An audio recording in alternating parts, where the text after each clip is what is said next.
welcome back to my channel. I figured today I'd talk about Genkaku Picasso.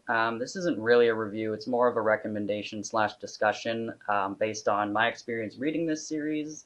So Genkaku Picasso is by Usamaru Furuya, who did Lychee Light Club and the manga adaptation of Osamu Dazai's novel No Longer Human. I have watched the anime for Lychee Light Club and I have read No Longer Human, so I do know a bit about this author. So Genkaku Picasso is a Shonen Jump series, 3 volumes long. Each volume is longer than a regular manga volume. Volume 1 here is about 240 pages long. There he is on the little barcode, which I find cute. The volume 2 is about 280 pages long, and volume 3 is a little over 300 pages long. So these are substantially thicker than regular volumes, and they are just regular priced. So you're getting a huge deal on this series because they didn't put the price up, despite the fact that the volumes are much thicker than just a regular volume of manga. So this manga is about Picasso, this character here. He does have a real name, but everyone calls him Picasso because he just sits around and draws all day.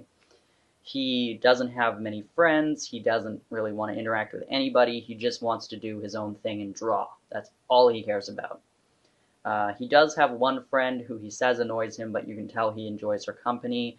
She ends up dying in an accident, and there she is there. And comes back. You can see she's got these little wings. She comes back as this miniature little version of herself that follows him around and tells him that he has to save people, help people with his drawings. He's not happy about this. He doesn't want to interact with anybody. He just wants to draw. So, but she tells him he's going to rot away and die if he doesn't help people. So he starts seeing these black auras around his classmates and has to go and help them. And how he helps them is once he sees this black aura, he pulls out his sketchbook and uncontrollably draws a picture of the person's heart, what they're feeling, what their trouble is. There's a cool picture there. The table of contents has each person's picture of their heart from each volume. This is a very episodic series. Each chapter section kind of focuses on one classmate that he helps with their issue, and then by the end they kind of befriend him, or at least are fascinated by him and can't really tell why, because they don't know that he's like entering their heart and helping them with their problem. They just know that after this issue is resolved, they feel a connection to Picasso and want to be around him. So, the art in this is what attracted me to this series in the first place. He's got a bit of a dark and twisted kind of style. Everything is very strange, weird, and just not normal. There's a giant baby, and that's what attracted me to this in the first place, is just how twisted his art style is. I gotta be honest with you, through this first volume, I wasn't really interested in what was going on. I wasn't necessarily bored, I just wasn't super impressed. I wasn't as impressed as I thought I was going to be with this series, at least to begin with. It just is very episodic, and it is Shonen Jump, so it's more childish than I was hoping it would be.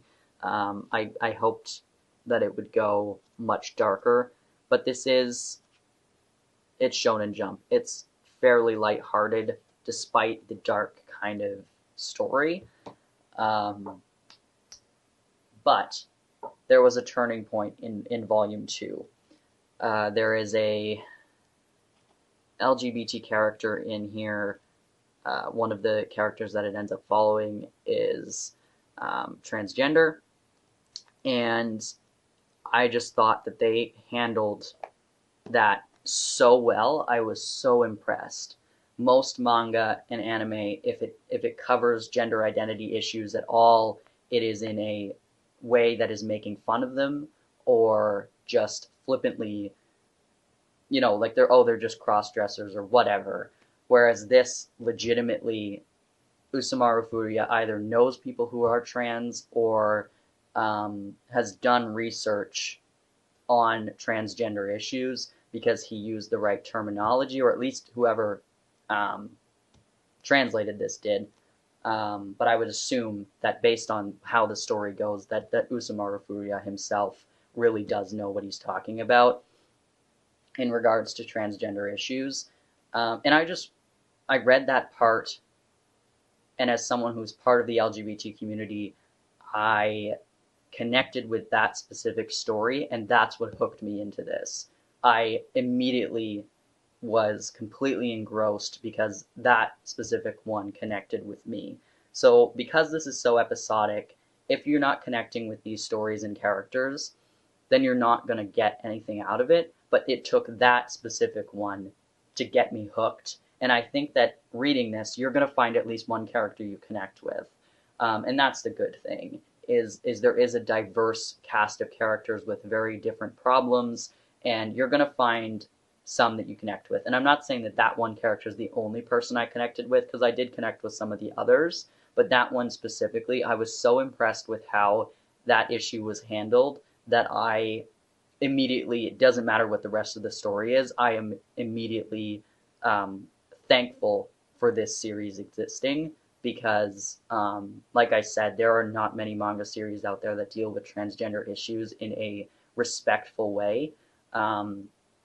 So I was pleasantly surprised to find that in here.